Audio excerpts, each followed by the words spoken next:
शेषश्रेयावर शयन करत होते आणि शयन करता करता लक्ष्मी माता पाय चरपत होती आणि तेवढ्यात महाराज एक गाय आली, गायीचं रूप पृथ्वीने घेतलं, भगवान परमात्म्याच्या जवळ गेली, सांगितलं वत्स रूपी पृथ्वी ब्रह्म्यापाशी जाय, नेत्री वाय तोही सांगत असे नाही का. सांगितलं बाबा मला ओझं झालं, आता पाप वाढलं, अधर्म झाला आणि आता मला त्याचा भार सोसवत नाही, सोसवेना भार वजाता. मग देव म्हणला काय करायचं, म्हणले आता तू अवतार घे, कारण यदा यदा धर्मस्य ग्लानिर्भवति भारत. देव जेव्हा जेव्हा मला धर्माला ग्लानी येते ना त्यावेळेस देव अवतार घेतच असतो. देव म्हणले काय हरकत नाही, मी अवतार घेईन, पण घ्यायचं कुठं. शेषनारायणाला जवळ बोलवलं, म्हणले शेषा चल आता आपण दोघं जण अवतार घेऊ. चला गणेश महाराज फोन बंद कर जरा. विठाला विठाला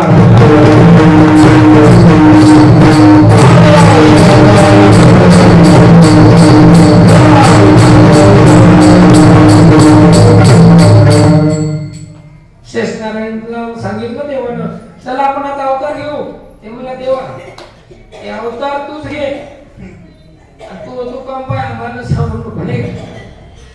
गणेशला गेलो फोन लावला, गणेश सारखं वाजवायला लागते. पंढरपुरात सप्ताह महाराज सप्ताह तुम्हीच करा, सर्व तुम्हीच करा, आम्हाला बोलवू नका. फार त्रास होते, कारण इथं सर्वच करायला लागते, हरिपाठ करायला लागते, कीर्तन करायला लागते, काकडा करायला लागते आणि भागवतात बसायला लागते नाही का महाराज. इथं कष्ट तेवढे पण मला त्याचा लाभही तेवढा आहे, पण तो लाभ कळत नाही का. इतरचा लाभ कळत नाही महाराज, तो लाभ वेगळा आहे, तो माईक आहे, पण हा लाभ शाश्वत लाभ आहे, शाश्वत नाही का. संत दर्शनी हा लाभ पद्मनाभ जोडी रमण, याला भाग्याचे वडीचे भाग्य लागते. हे कोणाला घडते का, तुका म्हणे भाग्य या नावी म्हणजे आज भाग्य लागतंय. तुम्ही पंढरपूरला आला ना, मी तुम्ही नेहमी सांगतो तुमच्या गावातल्या प्रत्येक माणसापेक्षा तुम्ही भाग्यवानच आहात. कोणाला नाही घडत बापू, अनेक जन्मातलं पुण्य लागते आणि त्याच्यानंतर माणसाला साधना घडते. भगवान परमात्मा म्हणले शेषा आता अवतार घेते, मला अवतार तू मागच्या अवतार ते सगळं पाहिलं बापू येऊन एकदा नाही का. एकदा दिवस आलो, अनुभव आला, तेव्हा मला नेलं राम अवतारा. मी लहान भाऊ झालो लक्ष्मण, तू मोठा भाऊ झाला. ते बसल्या जागेवर कंदमुळं खाल्ले आणि मी 14 वर्ष उपासित केलो नाही का. आणि महाराज पुन्हा पाहुणा आपल्या घरी यायचा का नाही हे कशावर अवलंबून असते, आपण त्याच्या व्यवस्था केली त्याच्यावर अवलंबून असते. तुमच्या घरी पाहुणाला तुम्ही त्याची उत्तम सोय केली, तो पाहुणा पुन्हा फोन लावला की तुमच्या घरी येते. जर पाहुणा तुम्हाला तुमच्या घरी येऊ द्यायचा नसेल तर काय करायचं काम आहे, पाहुणा आला की अर्ध्या तासात चहा लेट करायचा. पाहुणा बसलेला असताना दुसऱ्या फोनवर बोलत राहायचं.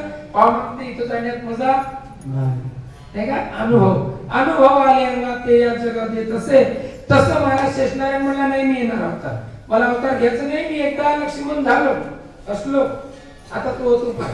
आणि मग महाराज तो देवच आहे, चतुर तो शिरोमणी गुणलावण्याची खाणी मुकुट सकळ म्हणे धन्य तो चिटोबा.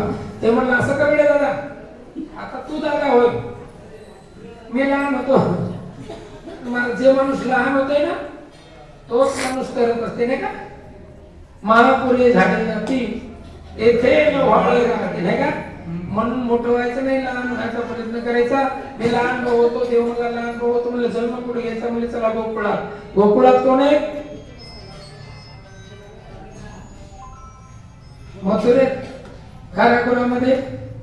कोण कंसाने कारागृहात टाकलं होतं, देवकी आणि वसुदेव, त्यांच्या पोटी आपण अवतार घेऊ म्हणले. अवतार घेऊ त्याचं कारण होतं वसुदेव आणि देवकीचं लग्न लागलं.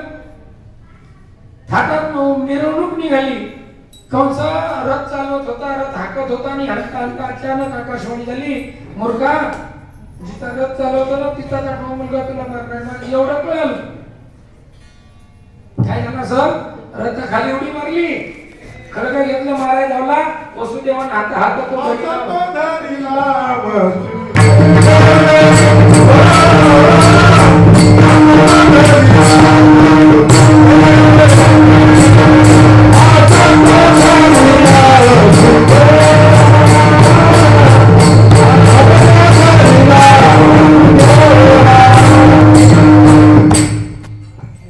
वासुदेवानं हात पकडला